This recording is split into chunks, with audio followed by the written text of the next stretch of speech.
So recently my contact in China contacted me and asked me if I would like to do a review of the H50 wildlife camera. Now I have to admit, a wildlife camera has been on my camera to buy list for quite a long time now.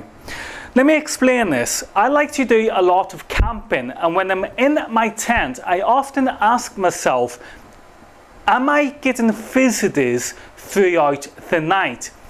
For example, foxes. Now the only way to find out is by having a wildlife camera. So that's why I've been interested in wildlife cameras myself. So when Toguard gave me the opportunity to review the H50, then I did jump at that opportunity.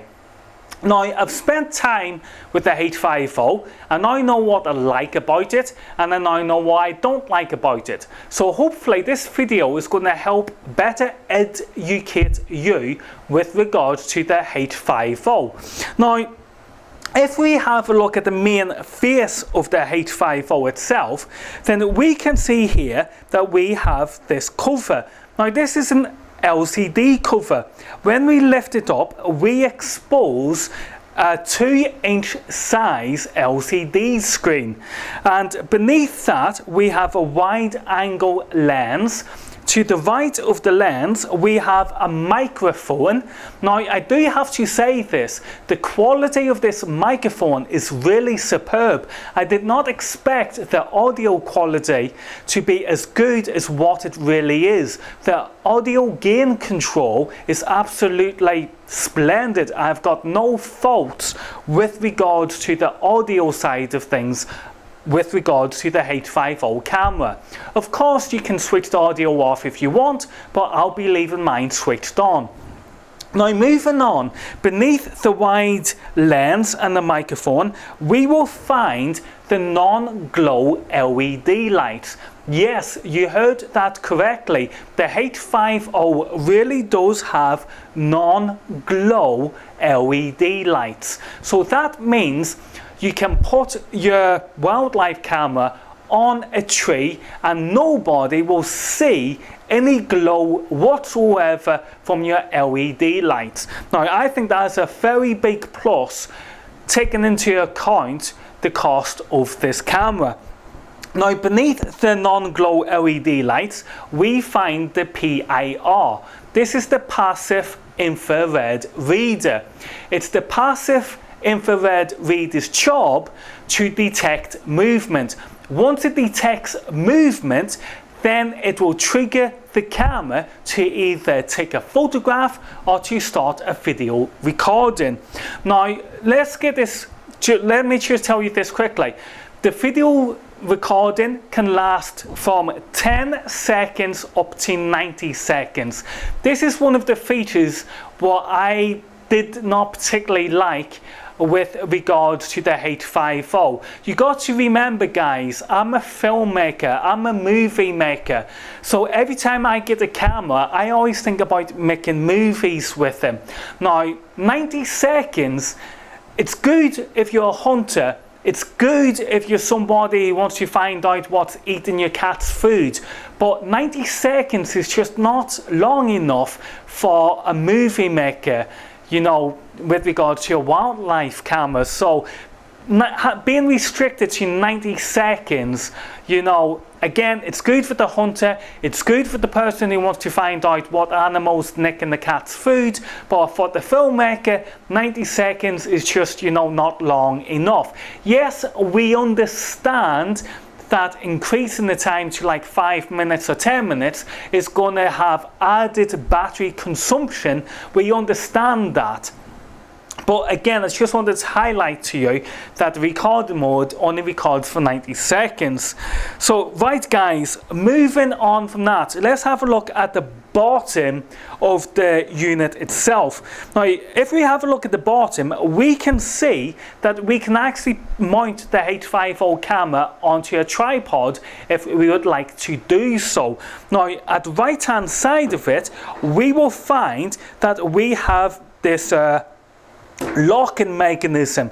Now if we open the locking mechanism, then we will see it gives us access to the battery compartment. Now, if you pull on this Velcro, you will then be able to dislodge the battery compartment. As you can see, the unit takes 8 AA batteries.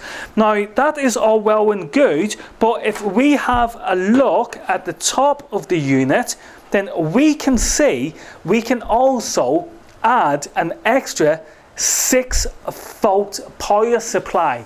Now, I have to say I've researched this and have not actually found any accessories to provide 6 volts to the camera.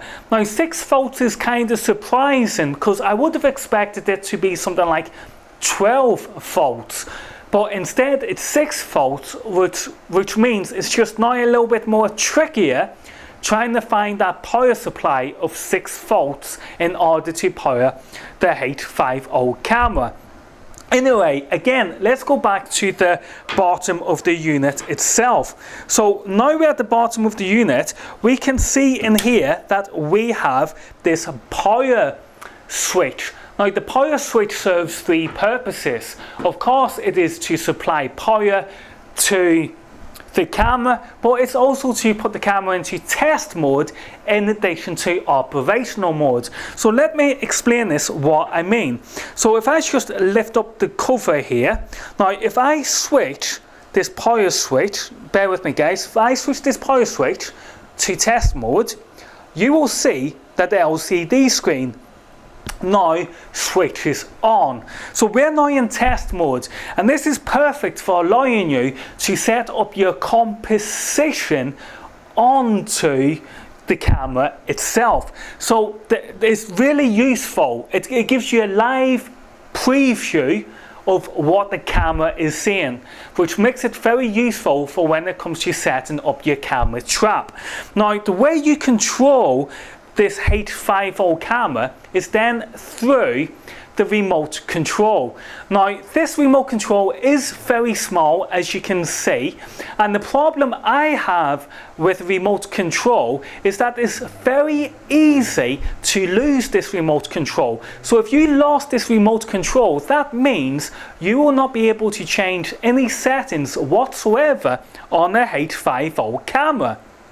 So that got me thinking, perhaps Toguard in future models would install some buttons along the side that would allow us guys to change the settings still in case we lost this remote control. Perhaps this remote control could be supplied with a lanyard so we can dangle the remote control around our neck. You see what I'm saying, guys? Now, the second problem I had with remote control then was with regards to these owl buttons. Now, when it comes to playing back a video, you would expect to, press like OK to play, and then you would use this arrow here to fast forward, and then use this arrow here, to rewind.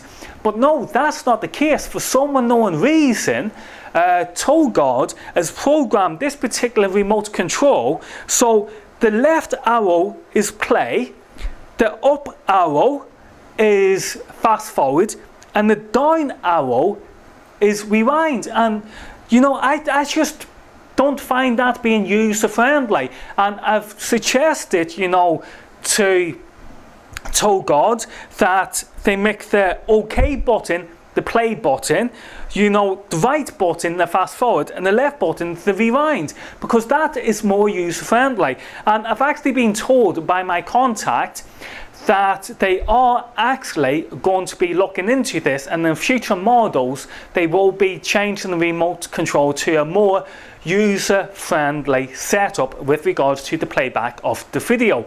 Now, the second point what I've noticed about the video recordings on the H50 is the simple fact that mine does not allow you the option to remove the time and date. Again, guys, remember, I am a filmmaker, I am a video maker, so I would like to use my wildlife camera for video making, and I would like the option to take off the time and date if I would like to. Again, I've given this feedback back to my contact in China, and I've been told that on future models we will be given the opportunity to keep the date on or off. It's going to be at our discretion. Personally, I would like to have the option to keep it on or to have it off. Don't get me wrong, I don't mind it being on all the time. It just means that I've got to crop my video in order to remove the time and date. So moving on, I'm going to show you how, this is another thing what I do like about the H50. I love the way how it tells you what the temperature is. I think that is so cool, the way it tells you what the temperature is.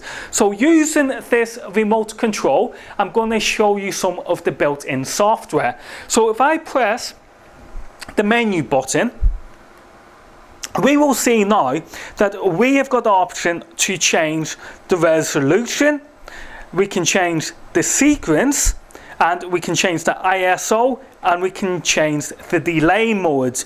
Now, this is the photo section. So if we come out of that and go back in, move across, now we're into the video. So again, we can highlight the video, come down, highlight the video, change the resolution. We can change the video length. This is what I've been telling you guys. The maximum recording length is 90 seconds, which to me, you know, it's not ideal because I would like to have at least 5 minutes, because again, I'm a filmmaker, I'm a movie maker, I would like to have that option. So we come down here, this is where we can choose to turn the audio on or off. Again, I'm leaving my audio switched on. And then if we come out of this again, go back in, we can see that we're now in the main settings mode. This allows us to choose what language, it allows us to shoot photos and video at the same time, or we can choose just to shoot photos, or we can choose just to shoot videos. Now, what I like about the photo mode is that the photo mode actually removes the time and date off the photo and actually puts it beneath the photo. That is something what I really do like about the H50. I really like that, but again, on my version, when it comes to the video mode, then the date and time print is on the video. But anyway, guys, I'm not going to moan about that. Let's get back to the test mode. So as you can see, we're still currently in the test mode. You know, I can access my menu systems. Now, when you're in the test mode, one thing what I've found is that test mode is very, you know, heavy with regards to battery consumption. And don't get me wrong, you're only going to really be using this, you know, to set up your composition. But when you're in test mode, it is heavy on the battery usage.